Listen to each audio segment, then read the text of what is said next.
안녕하세요. 오늘도 사연 살롱을 찾아주셔서 감사합니다. 수원에 사는 40대 중반 여자입니다. 저는 남들에 비해 조금 늦은 나이인 36살에 결혼을 했어요. 이유야 여러 가지 있겠지만 가장 큰 이유는 제 일상생활에서 일하는 시간이 차지하는 시간이 워낙 길다 보니 어디 가서 마음에 드는 분을 자연스럽게 만나기는커녕 소개나 선을 보기에도 시간이 여의치 않더라고요. 일하는 시간대도 다른 사람들은 일이 끝나고 집에 와 휴식을 하는 시간대라 더더욱 사람을 만나기가 쉽지 않았어요. 그렇다고 일하는 곳에서 사람을 만나기엔 같이 일하는 분들은 대부분 중년 여성분들이라 정말 말 그대로 일하다 보니 사람 만날 기회를 놓쳐버렸다는 표현을 하는 게 맞는 것 같아요. 저는 친정 아빠께서 하시는 사업에 함께 뛰어들어 일을 하고 있거든요. 아빠는 제가 어릴 때는 식품 회사에서 신제품을 개발하는 연구원이셨는데 제가 성인이 되자 돌연 회사를 퇴직하시고는 요식업에 뛰어드셨어요. 자식을 키우는 동안은 안정적인 직장을 선호하시다가 자식을 다 키우고 나니 이제는 한번 꿈꾸던 일을 해보고 싶다고 하셨죠. 그렇게 아빠께서 가장 먼저 차리신 식당은 고추장 석쇠 불고기를 메인으로 한 한정식집이었어요. 처음에는 잘 되는 둥 마는 둥 했던 식당이 점차 반응이 오기 시작하면서 하나 둘 지점을 늘려가기 시작했고 제가 대학을 졸업했을 쯤엔 저도 뛰어들게 되었죠. 학생 시절 서빙 알바부터 시작해서 졸업하면서 본격적으로 일을 시작했어요. 매니저 점장부터 시작해서 차근차근 천천히 일을 배웠죠. 그렇게 10년이 흐르고 나니 아빠는 사업을 확장하기 위해 감자탕집도 여셨어요. 지점이 여러 개인 한정식 브랜드는 이미 유명해질 대로 유명해지고 매출은 안정적으로 잘 나오고 있었기에 한동안은 감자탕집에 열중했던 것 같아요. 이런저런 사이드 메뉴 개발부터 사람들도 새로 뽑아야 했어요. 그렇게 저의 소중한 가게에 첫 점장을 맡게 된 게 지금의 제 남편이었어요. 남편은 프랜차이즈에서 매니저로 일한 경험은 많았지만 점장 경험은 없는 사람이었어요. 이렇게 막 시작하는 가게에 점장을 맡기기엔 불안한 감이 없지 않았지만 아빠께서는 남편을 괜찮게 봤던 모양인지 과감한 결정을 내리셨죠. 감사합니다. 열심히 하겠습니다. 저희는 직급은 달랐지만 나이는 같았어요. 아빠께서는 그동안의 경험을 토대로 이 가게는 저에게 제대로 맡아 키워보라 하셨고 그렇게 저와 남편은 가게 매출을 올리기 위해 여러 가지 아이디어 회의를 했어요. 일도 함께하고 거의 모든 시간을 붙어있다 보니 환경상 좋든 싫든 정이 붙을 수밖에 없긴 했죠. 시간이 흐르자 언제부터인가 주변 직원들조차 저희 관계를 궁금해할 정도로 친밀한 관계가 되어 있었어요. 부장님, 저희 무슨 관계예요? 네? 무슨 관계기는요? 부장이랑 점장 관계죠. 어느 날 뜬금없이 물어보는 질문에 저는 그제서야 남편이 제가 주변에서 만날 수 있는 동갑내기 또래 남자라는 걸 처음으로 인식했어요. 요식업이라는 게 생각보다 업무 강도가 높은 일이라 일에 치여 정신이 없다 보니 그런 생각조차 할 겨를이 없었거든요. 아, 직원들이 자꾸만 저희 보고 무슨 관계냐고 물어봐서요. 전부터 아는 사이였냐고 하고 저희가 좀 친해 보이나 봐요. 친하기야 하죠. 맨날 같이 일하고 회의하느라 가족보다 오래 붙어 있으니까. 그러게요.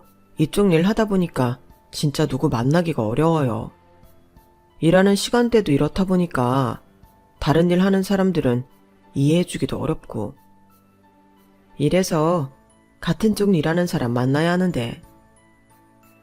그러게요. 근데 그게 쉬워야 말이지. 어렵게 생각하면 어렵지만 쉽게 생각하면 또 쉬운 거죠. 의외로 인연이란 게 그렇게 먼 곳에 있지만은 않더라고요. 부장님도 잘 찾아보시면 의외로 가까운 곳에 있을지도 모르잖아요. 뭐예요, 속보이게? 그런가? 너무 속보였나요?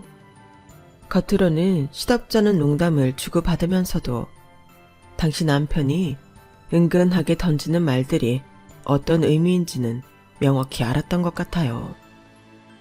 저도 그땐 나이가 나이니만큼 눈치도 빨랐고 요즘 들어 그가 저에게 부쩍 잘해주고 있다는 듯한 느낌을 받긴 했거든요. 저도 그게 싫지는 않았고 슬슬 너무 일에만 몰두하느라 평생 짝을 만날 기회를 놓쳐버린 게 아닌가 하는 불안감도 들기 시작했던 시기였거든요. 남편은 외모도 누구나 한눈에 호감을 살 수 있을 정도로 준수한 편이었고 일도 성실하게 잘해서 아빠께서도 좋게 보고 있었어요.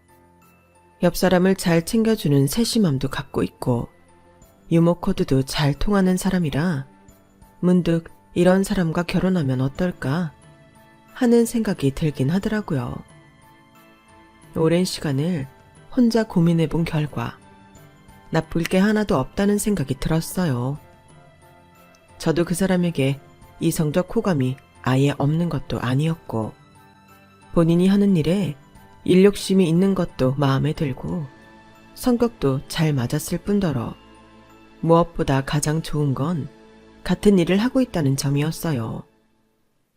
일반 직장인에게는 같은 회사를 다닌다는 게 굉장히 부담스러운 단점이 될 수도 있지만 저에게는 그 점이 오히려 장점이 되었던 것 같아요. 까놓고 말해서 친정 아빠가 대표인 곳이다 보니 만약 잘못되더라도 저는 잃을 게 없다는 다소 극단적인 생각도 잠깐 했던 것 같아요. 제가 그런 고민을 하는 와중에도 남편의 은근한 구애는 계속됐어요. 부장님, 내일 쉬는 날인데 뭐 하세요? 일정 있으세요? 일정은 따로 없는데 왜요? 아, 그럼 오늘 마감하고 저랑 심야 영화 안 보실래요? 요즘 이 영화 재밌다는데 같이 볼 사람이 없어서. 저랑 봐주시면 티켓 값이랑 팝콘은 제가 쏠게요. 뭘 그렇게까지. 제 건 제가 낼게요. 아이, 같이 봐주는 거 고마워서 그래요. 부장님도 아시겠지만 이 시간에 영화 같이 봐줄 사람이 진짜 없잖아요. 그렇게 얼떨결에 남편과 심야 영화를 보게 되면서 저희는 처음으로 단 둘이서 데이트 같은 데이트를 했어요. 영화를 다 보고 나서 아쉬운 마음이 들어 술을 한 잔 기울이며 이야기를 나누다 보니 남편에 대한 호감이 점점 커지는 것 같더라고요. 그 뒤로는 남편이 일 끝나고 개인적으로 만나자고 하는 날이 잦아졌고 저희가 본격적으로 사귀게 되는 건 채 3주도 걸리지 않았어요. 그렇게 비밀스럽게 연애를 시작했지만 반년도 못 가서 모든 직원들이 알게 되었고 저희 아빠 귀에까지 소식이 들어가게 됐어요. 윤주야, 너 김민성 점장이랑 만나고 있다면서? 네? 아, 네. 아빠, 그런데 어떻게 하셨어요? 본점 매니저가 너희 지점 방문했다가 직원들한테 들은 모양이더구나. 아, 벌써 거기까지 소문이 퍼졌어요? 미리 말씀드렸어야 했는데 죄송해요. 아니다. 죄송하긴 뭘. 네가 네 인생까지도 신경을 좀 썼어야 했는데 내 일욕심에 너까지 끌어들이고 바쁘다고 하나뿐인 딸 결혼도 이제껏 못 시키고 이러고 있었네. 오히려 소식을 들으니 반갑더구나. 화는 안 내세요? 저는 솔직히 아빠께서 저희가 매장에서 연애질만 한다고 오해하실까봐 조금 두려웠는데 아빠께서는 그런 기색은 조금도 없이 온화하게 웃으셔서 안심이 됐어요. 화는 무슨, 민성이 정도면 괜찮지. 착실하고 예의도 바르고.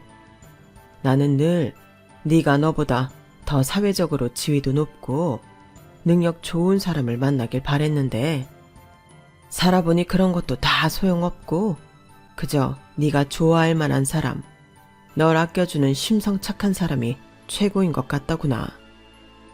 민성이는 결혼 생각이 있다고 하던데 넌 어떠냐? 네? 아빠, 민성 씨랑 벌써 이야기 나누셨어요? 당연하지. 내 딸이랑 내가 뽑은 우리 직원이 사귄다는데 한번 만나서 얘기를 들어봐야지. 민성이는 너한테 꽤나 진심인 것 같아서 마음에 들었다.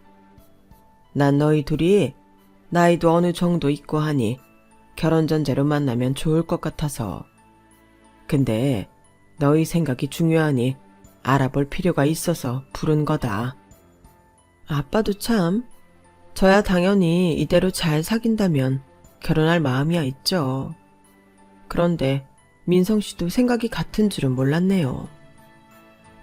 민성이랑 너랑 결혼하면 민성이한테 높은 직급이 하는 일도 맡길 생각이 있어. 애가 아주 야무지고 본점 맡아서 키우는 속도 보니 예사롭지가 않은 게 내가 자라만한 잘 뽑은 것 같다. 너한테 잘해준다면야 내 입장에선 이보다 더 나은 사이 후보가 없지. 어쩌다 보니 좋은 사위까지 얻은 것 같아서 기분이 좋구나. 생각해보면 그때가 민성 씨랑 사귄 지 반년도 채 안 되었을 때인데 붙어있는 시간이 워낙 길어서였는지 체감상 1년은 넘게 사귄 것 같은 기분이었어요. 그래서 아빠께서 결혼 이야기를 한 게 마냥 성급하게 느껴지지도 않았고 민성 씨도 저랑 결혼 생각이 있다고 했다는 이야기를 들으니 내심 기쁘더라고요. 그렇게 저희는 연애부터 결혼까지 정말 물 흐르듯 자연스럽게 흘러갔던 것 같아요. 그로부터 정확히 1년 뒤 저희는 직원들에게 청첩장을 돌리게 되었어요. 결혼을 준비하자마자 바로 할 수는 없으니 35이라는 나이가 촉박하게 느껴졌어요. 마치 예쁜 시기에 결혼할 수 있는 나이가 얼마 남지 않은 것 같은 기분이었죠. 민성 씨는 결혼을 준비하는 과정에서 어찌나 들떠하는지 이미 유부남이 되기라도 한 것처럼 부부 행세까지 시작을 했죠. 여보, 이번 달엔 우리 하이볼을 만들어서 같이 팔아보는 건 어때? 요즘 이색 하이볼이 유행하잖아. 얼그레이 하이볼 같은 거. 여보는 무슨, 우리 아직 결혼도 안 했는데 그렇게 부르지 마. 낯간지러워. 와, 점장님 진짜 꿀 떨어지신다. 부장님 부러워요. 남편한테 완전 사랑받는 아내 되시겠다. 매니저님, 그런 소리 말아요. 식장 들어가 보기 전까진 모르는 거야. 부장님, 너무하신 거 아니에요? 점장님 상처받으시겠다. 직원들 앞에서는 낯간지러운 척했지만 사실 좋긴 했어요. 연애를 안 한 지 워낙 오래돼서 이런 게 연애구나 싶고 인생에 드디어 온전한 나만의 편이 생겼구나 하는 생각이 드니 너무 좋더라고요. 연애 기간은 비록 짧았지만 매일 붙어 있다 보니 짧다는 생각도 별로 안 들어서 그다지 성급하다는 생각도 들지 않았던 것 같아요. 결혼 준비를 하는 과정에서 양가 부모님의 환대를 받는 것도 참 좋았어요. 대부분 결혼을 한다고 했을 때 양가 부모님 중 한쪽이 못마땅해하거나 반대하기 시작하면 꽤나 골치가 아파지던데 그동안 일을 하며 민성 씨를 좋게 봐온 저희 아빠부터 시작해서 예비 시댁에서도 저를 굉장히 반기는 분위기였어요. 인사를 간 첫날부터 조금 부담스러울 정도로 잘해주셨죠. 아우, 우리 귀하디 귀한 대표님 따님께서 우리 집에 시집을 와주신다는데 우리는 더할 나위 없이 감사하지. 아, 대표님 따님이라뇨. 어머님, 결혼하면 저는 어머님 며느리예요. 그렇게 말씀하시면 저 부담스러워요. 대표님 따님 보고 대표님 따님이라고 하지? 그럼 뭐라 하나? 그래, 맞지. 우리 집에 시집 와서 우리 며느리 된다고 대표님 따님인 게 바뀌기를 하나? 우리 민성이가 뭐 잘못하는 거 있으면 언제든 말해. 우리가 아주 혼쭐을 내줄 테니까. 말씀만으로도 너무 든든하네요. 감사합니다, 아버님, 어머님. 아, 뭐야. 엄마, 아빠, 아무리 며느리가 예뻐도 그렇지 친아들을 그렇게 차별하는 법이 어딨어요. 시끄러. 보잘것없는 우리 집에 너 하나 보고 결혼해주는데 감사합니다 하고 엎드려 절을 해도 모자라지. 공주님 모시듯이 잘 모시고 살아. 네 인생에 이만한 복덩이가 어딨니? 아, 알겠어요. 나도 안다고. 그래서 내가 와이프 말이라면 껌뻑 죽잖아. 그치, 여보? 어쭈? 식장도 안 들어간 놈이 여보는? 누가 자기 예비 신부 아니랄까봐 벌써부터 추접이네. 앞으로 저 꼴 보고 어찌 사나? 부부 사이 좋으면 좋은 거지 뭘 그래요. 엄마는. 질투하지 마세요. 당신도 참 적당히 해. 시댁에 갈 때마다 긴장하긴커녕 늘 화기애애한 집안 분위기에 시댁에 방문하기 전날이면 설레기까지 했죠. 그래서 전 참 복받은 사람이라 생각했어요. 이 사람이 우리 가게의 점장으로 면접을 보러 오지 않았다면 이 나이까지 결혼을 못하고 매장에서 열심히 일만 했을 거란 생각을 하자 눈앞이 아찔해지기까지 했죠. 그래서인지 남편에게 감사하기까지 했어요. 혹시나 결혼을 한 후에 돌변하지 않을까 걱정이 들 정도로 행복한 날들이었어요. 하지만 다행히도 결혼한 후에도 남편도 시댁도 제가 알던 모습 그대로라 금방 안심하게 됐죠. 결혼하고 그나마 달라진 점이라면 남편이 가게에 더 애착을 갖고 일하기 시작했다는 점이었어요. 원래도 일은 열심히 성실히 하던 사람이라 특별히 이상할 건 없었지만 이제 가족 사업이라고 생각을 한 건지 예전보다 더 눈에 불꽃이 튀는 것 같더라고요. 그래서인지 예전에는 너그럽게 넘어가던 일도 조금은 예민하게 하나하나 다 짚고 넘어가던 성향이 생겨 아래 직원들이 조금 피곤해하고 힘들어하는 모습을 보이기 시작했어요. 제 입장에선 그렇게까지 하지 않아도 잘 관리가 되던 직원들이라 과한 처사라고 생각을 했는데 여기서 남편과 의견이 갈렸죠. 하루는 저희 가게에서 오래 일한 대학생 막내 알바생이 대낮부터 가게에서 술을 퍼마시던 진상 할아버지에게 손목이 덥석 잡혀서 술을 강요당한 일이 있었어요.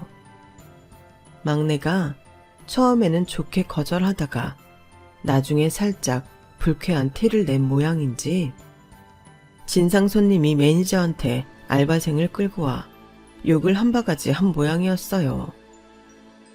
매니저는 같은 여자로서 화가 났는지 알바생 편을 들었고 손님 비위를 안 맞추고 알바생 편을 드는 매니저에게 화가 난 진상 손님이 가게에서 난동을 부렸어요. 맛도 없는 음식 팔아줬더니 손님 비위 하나 못 맞추는, 직원 관리도 제대로 못 맞추는, 여기 망해야 된다고 소문낼 거라고 온갖 악담을 퍼부었어요. 결국 아직 출근 전인 남편이 소환당했고, 남편은 진상 손님에게 음식과 술값을 안 받기로 하고, 손님이 보는 앞에서 매니저를 크게 혼냈죠. 저는 주방에서 몰래 눈물을 훔치는 매니저를 발견한 뒤에야 그런 일이 있었다는 걸 알게 되었고, 남편이 너무 과했다는 생각이 들었어요. 여보, 오늘 송이 매니저한테 그렇게 한 건 좀 심했어. 오늘 일은 누가 봐도 그 손님들이 진상이었잖아. 송이 매니저로서는 그렇게 대처할 수밖에 없지. 직원들도 어느 정도 지켜줘 가며 일을 해야 하는데. 그래도 요식업은 손님이 왕이잖아. 그 사람이 진상 손님인 건 우리 입장이고 다른 사람들은 모를 텐데. 후기에 우리 가게 욕 잔뜩 써놓으면 뒷감당해야 하는 건 결국 우리야.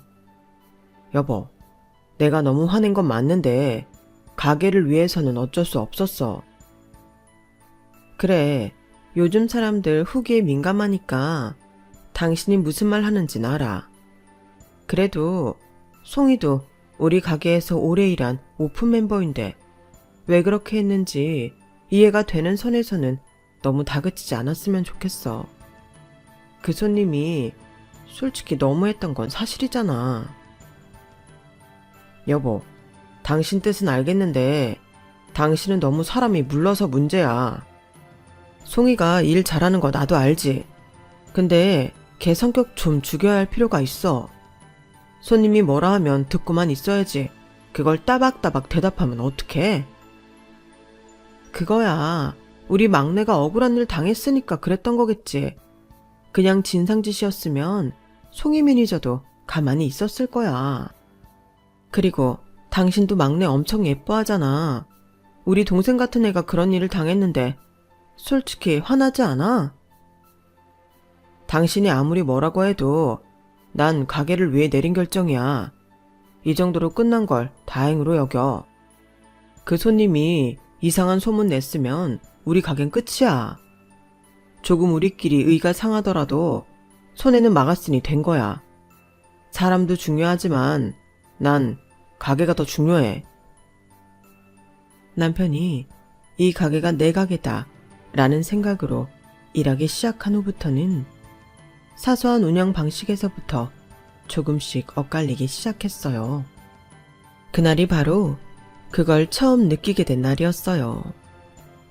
저는 가게의 이익도 중요하지만 오랫동안 요식업 일을 하면서 사람의 소중함에 대해서 참 많이 깨우쳤거든요. 처음엔 저도 젊은 마음에 식당 일 하는 사람이야 언제든 대체 가능하고 공고만 올리면 쉽게 구할 수 있으니 딱히 소중함을 못 느꼈어요.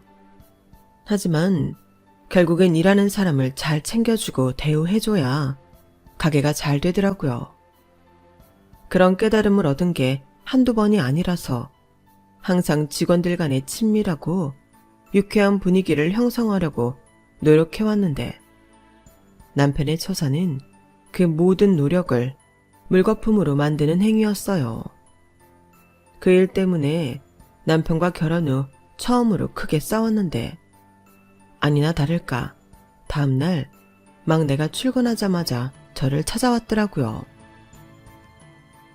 부장님, 저 이번 주까지만 일하고 관두려고 해요. 오래 일할 수 있다고 했었잖아. 혹시 어제 있었던 일 때문에 그래? 네, 제가 가게에 너무 누를 끼친 것 같아요. 매니저님 얼굴 뵐 면목도 없고요. 그건 내가 대신 사과할게. 점장님이 좀 예민했던 것 같아. 그렇게 대처할 건 없었는데. 솔직히 그냥 오늘부터 나오고 싶지 않았는데 그동안 잘 챙겨주신 다른 언니 오빠들이랑 부장님 봐서 어떻게든 사람 구할 때까진 일하려고요. 계속 일하기엔 심리적으로 힘들어서. 돈은 적게 벌더라도 몸도 마음도 편한 알바를 구하고 싶어졌어요. 죄송해요. 아니야. 솔직하게 말해줘서 고마워. 그동안 일 참 잘해줬는데 아쉽지만 남은 기간 동안 재밌게 일했으면 좋겠다. 어떻게든 막내를 붙잡고 싶었지만 입장 바꿔 생각했을 때 저라도 저를 그런 식으로 보호해주지 않는 상사 밑에서 일한다는 느낌이 들면 바로 직장을 관두고 싶을 것 같다는 생각이 들어 적극적으로 말릴 수가 없었어요. 하지만 정말 이렇게 바로 관둘 줄은 몰랐어서 조금 충격이긴 했어요. 가게에 애정이 많은 친구여서 늘 오래 일하고 싶다고 노래를 부르던 아이였거든요. 그래서인지 남편이 괜히 더 원망스럽더라고요. 그 사건으로 인해 남편과 싸우고 사이가 약간 서먹해진 뒤로 남편은 안 그러려고 노력하는 것 같았어요. 아니, 적어도 제 앞에서는요. 막내가 관두고 가게 분위기가 예전과는 많이 달라졌어요. 가만히 있어도 찬바람이 쌩쌩 부는 듯한 느낌이었죠. 우선 매니저가 우리를 대하는 게 달라지니 직원들도 그 분위기를 따라가는 것 같았어요. 저는 남편이 좀 예전처럼 사람들을 대하길 바랬고 남편도 그런 척 노력하는 것 같았지만 척뿐이었던 것 같았어요. 하루는 너무 피곤해서 주방 구석진 곳에 있는 의자에 앉아 졸고 있었는데 직원들이 조용히 떠드는 소리가 들려왔어요. 그때 남편이 변한 게 없다는 걸 깨달았죠. 야, 요즘 점장님 너무 예민하지 않냐? 내 말이, 진짜 가게 분위기 괜찮았는데 왜 이렇게 싸해졌냐? 요즘 뭐만 했다 하면 점장님이 태클 걸어서 일하기가 싫다니까. 그니까 약간 부장님이랑 결혼하고 사람이 이상해진 것 같지 않아? 가게가 이제 직건줄 아나 봐. 와, 그거네. 시기가 딱 그러네. 어쩐지 요즘 너무 자기 가게 마냥 일하길래 왜 저러나 했다. 근데 너무 과해. 옛날에 일하기가 좋았는데 요즘은 가게에 정이 떨어진다니까. 그러니까 부장님이 대표님 딸이잖아. 잘하면 가게 주기로 했나? 왜 이렇게 오바야? 아우, 오늘도 별것도 아닌 걸로 생트집 잡을 거 생각하면 벌써부터 머리 아프다. 안 걸리게 잘하자. 그래, 화이팅. 남편에 대한 험담을 늘어놓던 직원들은 다행히 저를 발견하지 못한 채 주방을 나갔어요. 그렇게 남편이 제 앞에서만 변한 척을 했다는 걸 알게 되었고 직원들의 불만은 여전하다는 사실을 확인했죠. 하지만 제 앞에서는 예전처럼 직원들을 편하게 해주는 척을 하는 남편 때문에 차마 뭐라 할 수가 없었어요. 제가 주방에서 들은 걸 얘기했다가는 남편이 그 이야기를 나눈 직원들을 캐물을 것 같았거든요. 그래서 제 앞에서 꼬투리 잡힐 만한 짓을 하는 게 없는지 감시하는 것 말고는 방법이 없었죠. 하지만 남편은 꽤나 철두철미하게 제 휴게 시간이나 본사일로 외근을 나가거나 미팅이 있을 때 직원들을 혹사시키는 것 같았어요. 결국 송이 매니저가 나가겠다고 했을 때 억장이 무너지는 것 같았죠. 왜 그만두는지 이유를 너무나 잘 알 것 같아 왜 그만두냐고 물어볼 수조차 없었어요. 부장님, 그동안 감사했습니다. 덕분에 가게에서 참 재미있게 일했어요. 나도 송이 매니저가 우리 가게에 있어줘서 너무 고마웠어. 너처럼 일 잘하는 직원은 찾기 힘든데 그동안 너무 고생 많았어. 연락 종종 주고받자. 네, 연락 드릴게요. 항상 건강하시고 번창하세요. 오랫동안 함께 일하고 싶다고 생각해왔던 아끼던 직원까지 그만두자 저는 남편이 뭘 위해서 이렇게까지 하나 화가 났어요. 왜 그러냐고 물어도 요즘 가게 매출이 떨어지고 있어서 직원들 교육을 시킬 필요가 있다는 말밖엔 안 돌아왔죠. 아니, 가게 분위기가 이러니까 매출이 떨어지는 거 아니야. 음식점이 맛만 있다고 손님이 오는 게 아니야. 직원들끼리 분위기 쎄하면 손님들도 다 느껴. 우리끼리 관계가 나쁘면 직원들이 손님들 대하는 서비스 질도 떨어지게 되어 있고. 그럼 안 되지. 애초에 일을 잘했으면 나한테 한 소리 들을 일이 있겠어? 일을 못해서 혼나놓고 기분 나쁘다고 서비스 질을 떨어뜨리면 직업 정신이 없는 거지.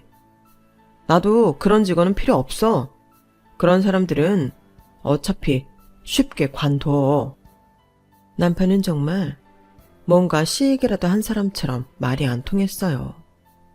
그러던 중 안정적으로 매출이 나오고 있던 한정식 집마저 경쟁업체가 잘 되면서 매출이 점점 떨어지기 시작했어요. 결국 아빠께서는 한정식 집을 매각하기로 결정을 내리셨고, 그 소식은 저희에겐 약간 충격이었죠. 한정식집 소문이 들려오자 곧 저희 매장도 안 좋은 소문이 돌기 시작했어요. 남편은 눈에 띄게 초조해하며 직원들을 더 못살게 굴기 시작했어요.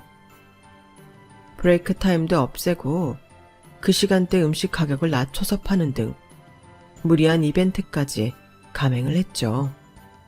하지만 그 결과 마진이 남지 않는 장사가 반복되면서 손익분기점을 간신히 넘는 날들이 많아졌어요. 그 과정에서 남편은 인건비를 줄이겠다며 잘 일하고 있는 직원을 트집잡아 해고하거나 그만두게 하는 등의 짓도 서슴지 않았어요. 저는 정이 떨어질 대로 떨어졌고 남편과 관계는 최악을 달리고 있었죠. 그러던 어느 날 아빠께서 가게에 직접 찾아와 저희 두 사람을 불러내셨어요. 아빠의 입에서 나온 말은 충격적이었죠. 얘들아, 미안한 소식이지만 이 가게도 곧 접어야 할 것 같다.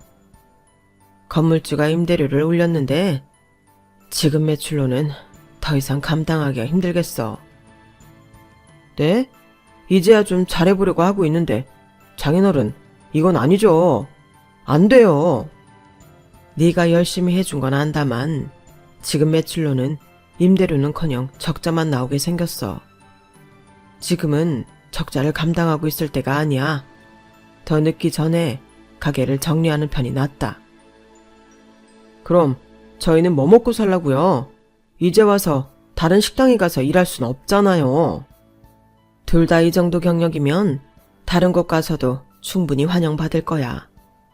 조금만 버티고 있어라. 내가 금방 다시 방안을 마련해서 부를 테니까. 응? 진짜 장인어른만 믿고 열심히 일했는데 그 결과가 이거라니. 이게 뭡니까? 여보, 무슨 말을 그렇게 해. 매출 못 낸 건 우리야. 아빠도 속상하실 텐데 당신이 그렇게 말하면 어떡해? 나는 가게 살려보겠다고 별의 별짓을 다 했어. 나는 이런 말 할 자격 있어. 내가 어떻게 노력했는지 알면서도 기회 한 번 안 주고 가게를 접으라는 장인어른께서 너무한 거지. 우리 아빠 가게야. 여기 우리 아빠가 투자한 가게 아빠가 접겠다는데 뭔 상관이야. 당신 참 말 짜증나게 한다. 장인어른 가게가 내 가게지. 언제까지 장인어른께서 운영하실 수 있을 것 같은데? 당연히 나중에 물려주실 텐데 그럼 내 가게 아니야? 아니, 물려줘도 아빠가 나한테 물려주지. 왜 당신한테 물려줘? 그만들 해라. 내가 어찌됐든 방안은 마련하고 있으니까. 그럼 적어도 무슨 방안을 마련하고 있는지는 말씀해 주셔야 하는 거 아닙니까? 저희 보고 손 놓고 기다리라고만 하시면 어떻게 기다려요? 남편은 이성을 잃었는지 따박따박 말대답을 했고 아빠께서는 그 모습을 좋지 않게 보신 것 같았어요. 그도 그럴 것이 마치 가면이라도 벗겨진 사람처럼 결혼 전에는 마냥 차분하고 예의 바른 모습만 보였던 사람이었거든요. 저야 가게 일하면서 점점 변하는 남편의 모습을 지켜봐와서 나름대로 저 과민한 반응이 익숙해진 모양이었지만 아빠께서는 화가 좀 많이 나 보이셨어요. 그래서 저는 대충 아빠께 알겠다고 하고 상황을 정리해버렸어요. 아빠께서 돌아간 후에도 남편은 한참 불만을 쏟아버렸죠. 가게는 3개월 정도 더 운영하고 접기로 했고 그 남은 3개월 동안 더욱 히스테릭해진 남편을 보는 건 정말 고역이었어요. 가게 일하면서 힘들고 안 좋은 추억도 많았지만 그래도 무엇보다 아빠가 운영하시는 한정식집을 벗어나 처음으로 단독 운영을 해본 가게라 애정이 남다른 가게였어요.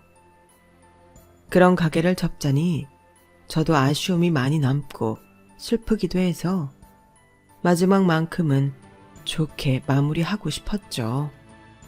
하지만 마지막의 마지막 날까지 퉁명스러운 남편 때문에 직원들과도 좋은 분위기로 이별하지 못했어요. 끝나고 회식이라도 하자는 저의 제안에도 곧 백수될 건데 무슨 돈으로 회식을 하냐며 비아냥대기만 했죠. 가게를 다 정리하고 잠시 쉬는 기간이 생겼을 땐 더 했어요. 마냥 손 놓고 쉬고만 있을 수는 없으니 저는 다른 일을 구해 나갔는데 남편은 좀 쉬다 구한다는 핑계로 일을 구하지 않고 있더라고요. 여보, 이제 쉰 지 3달이 다 되어가는데 슬슬 일 좀 해야 하지 않아? 나 너무 불태웠었나 봐. 다시 식당 일 하기가 싫으네. 불태운 거랑 이거랑 무슨 상관이야. 이제 정리한 가게 생각은 그만하고 새로 일할 곳 구해야지. 아니 여보, 가게에 한번 애정을 붙여보니까 애정 없는 가게에 가서 일하기가 싫어. 무슨 말인지 알지? 요식업 쪽은 업무 강도도 높은데 내 가게도 아닌 데서 그렇게 일하기 싫단 뜻이야. 어차피 남 좋은 일 하는 거라는 걸 아니까. 그게 왜 남 좋은 일이야? 우리도 다른 데 가서 일하면 나중에 혹시라도 다시 우리 가게 차리게 됐을 때 엄청나게 도움되지. 이런저런 경험해봐서 나쁠 건 하나도 없어. 몰라. 나는 일하고 싶은 마음이 생기면 그때 일할 거야. 당분간은 당신 혼자 일 좀 해. 아니, 애처럼 왜 그래? 가게 접은 건 유감이지만 우리도 먹고 살아야 될 거 아니야. 이렇게 손 놓고 있는다고 뭐가 달라져? 왜 강요야? 여보, 그리고 솔직히 내 입장을 생각해봐. 힘 빠질만 하지. 그래도 장인어른이 대표로 있는 회사에 점장으로 일하니까 직원들도 대우가 다르고 내 입맛대로 가게 운영도 할 수 있었는데 갑자기 연고도 없는 식당 가서 일한다고 누가 내 능력을 알아나 주겠냐고. 몰라. 장인어른이 내 인생 망쳤어. 이제 어떡할 거야? 뭐? 우리 아빠가 당신 인생을 망쳤다고? 제정신이야? 그럼 망쳤지. 안 망친 거야? 저것만 믿고 인생 베팅했는데 이게 뭐야? 당신, 내가 당신이랑 결혼하기 전엔 당신보다 어린 애들한테 얼마나 인기가 많았는지 알아? 당신이 대표 딸이라는 것만 몰랐어도 내가 굳이 당신이랑 연애할 일은 없었어. 더 예쁘고 어린 애들도 많은데 뭐하러? 대표 딸이라고 하니 후광이 나 보여서 연애도 하고 결혼도 했더니 결국 이게 뭐야? 그지 같은 처가 때문에 내 인생만 꼬였네. 뭐라고? 그동안 우리 아빠 덕분에 편하게 일해놓고 망하니까 남 탓만 해? 당신이 진짜 인간이야? 운영은 우리한테 맡겼는데 매출이 안 나온 건 우리 때문이지. 왜 그게 아빠 때문이야? 적어도 자기가 무능한 걸 남 탓은 하지 말아야지. 그리고 뭐? 대표 딸이라서 후광이 나 보여? 당신이 그렇게 저질인 줄 알았으면 나도 당신 같은 인간 안 만났어. 당신 본심을 알았으니 도저히 얼굴 맞대고 살 자신이 없다. 이혼해. 결혼 후 계속되었던 남편의 횡포를 쭉 지켜봐온 저에게 그런 폭언을 듣고 나서 결혼 생활을 유지하고 싶은 마음은 조금도 남아있지 않았어요. 그래도 이혼 얘기를 꺼내면 조금이라도 주춤할 줄 알았던 남편은 오히려 적반하장으로 굴더군요. 뭐? 이혼? 내가 뭐 하자면 못할 줄 알아? 당신 메리트는 대표 따님이었을 때나 있었지. 지금은 아무것도 아닌 평범한 나이 많은 여잔데 이혼하자면 내가 뭐 벌벌 떨 것 같아? 그래, 해! 이혼! 해! 화끈히 지른 거지만 바로 받아칠 줄은 몰랐는데 이혼에도 아무런 상관도 없다는 남편의 태도에 정말 순식간에 정이 확 떨어졌어요. 저는 이렇게 둘 다 이혼 생각이 있을 때 이혼하지 않으면 왠지 나중에는 이렇다 할 기회 없이 이 남자와 평생 흐지부지하게 살 것 같다는 촉이 서더군요. 그래서 말 나온 김에 얼른 처리를 해야겠다고 생각했어요. 남편도 그때는 꽤나 감정적으로 기복이 심했던 시기라 그런지 금방 서류 작성을 했고 그렇게 생각보다 저희는 쉽고 빠르게 이혼을 했어요. 그때야 저도 화가 머리 끝까지 난 상황이라 별다른 타격은 없었지만 이혼한 뒤 몇 개월 동안은 이 사람이 정말 내 조건이 탐나서 결혼했던 거구나 라는 생각이 들어서 현타가 좀 세게 왔어요. 자초지종을 들은 아빠께서도 엄청나게 노하셨어요. 내가 이 바닥에서 일하면서 쌓은 인맥만 얼만데 그 자식 다시는 이쪽에 발도 못 붙이게 해준다. 아빠께서는 그동안 키워왔던 요식업 브랜드를 다 매각하고 번 돈으로 새로운 사업을 준비하고 계셨어요.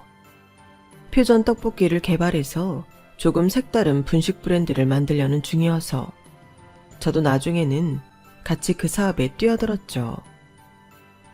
그동안 이 바닥에서 몸담아온 노하우가 있어서였는지 이혼 후 1년 뒤 런칭한 분식점은 말 그대로 초대박이 났어요.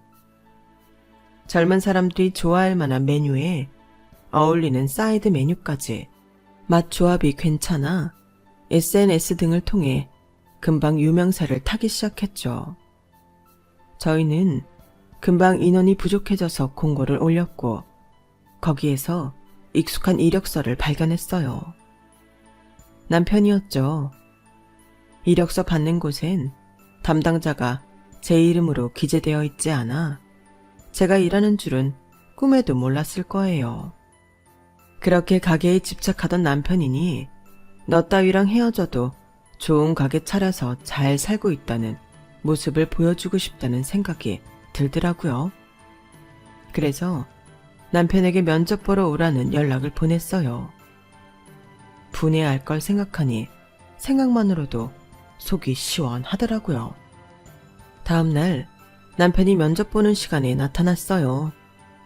눈이 마주치자마자 장사가 잘 되는 가게 안을 둘러보는 남편의 얼굴이 가관이라 웃음이 나오더군요. 저를 보고 놀랄 줄 알았는데 그런 기색도 없더라고요. 그건 좀 놀라웠는데 알고 보니 다 이유가 있었어요. 여보, 잘 지냈어?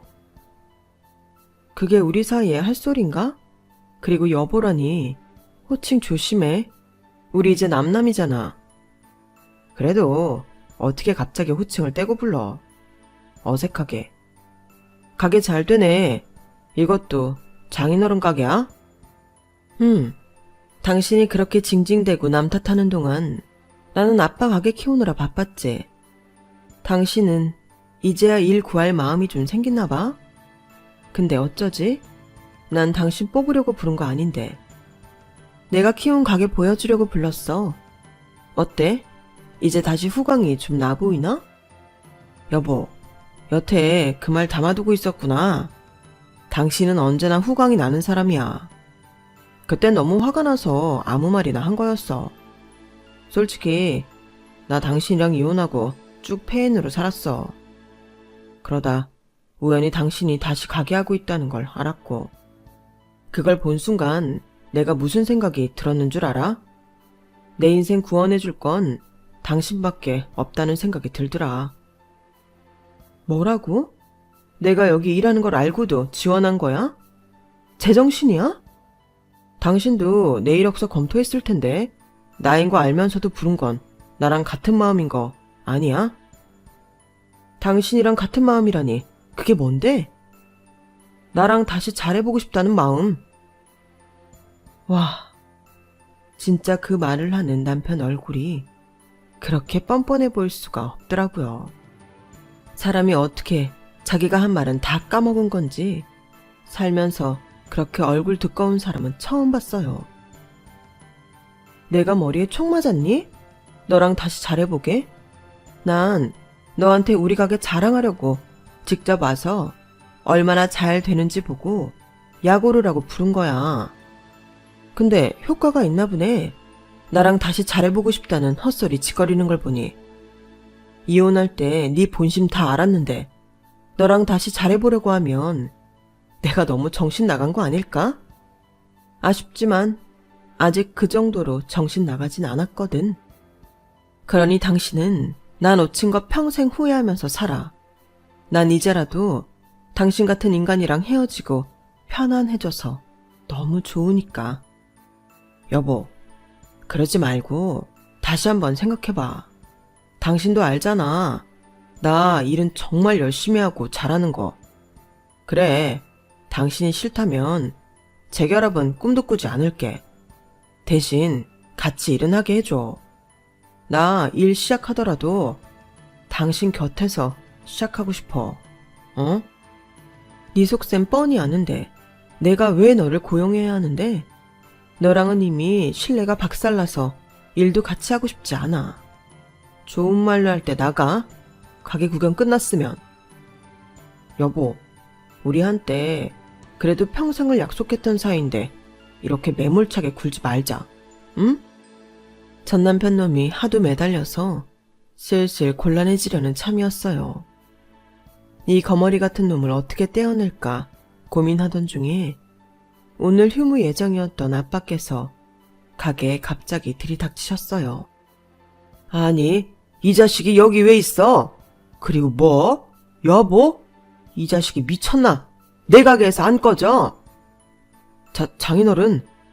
아빠께서는 저를 붙잡고 늘어지고 있는 전 남편을 보더니 눈이 뒤집히셨고 청소 도구함에서 밀대를 꺼내 남편에게 휘두르셨어요.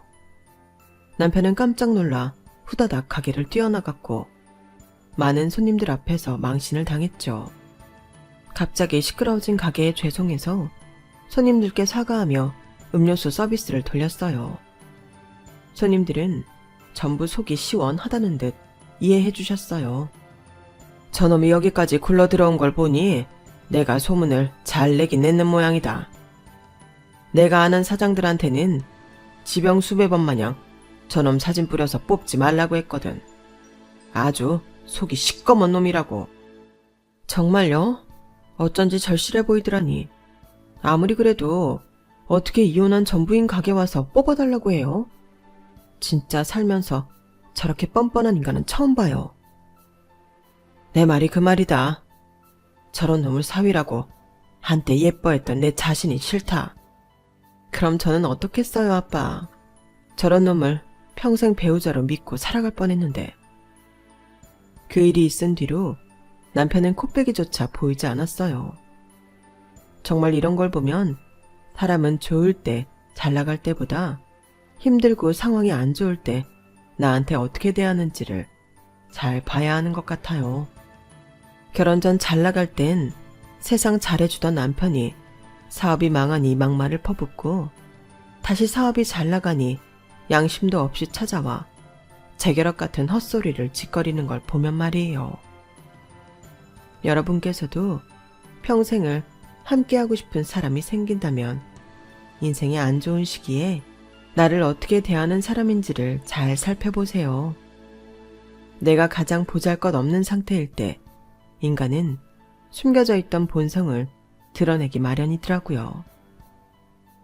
지금까지 제 사연을 들어주셔서 감사합니다. 매일매일 행복하세요. 여러분, 사연 댓글에 응원과 현명한 조언 부탁드려요. 좋아요와 구독은 저에게 큰 힘이 됩니다. 오늘도 좋은 일 가득하세요.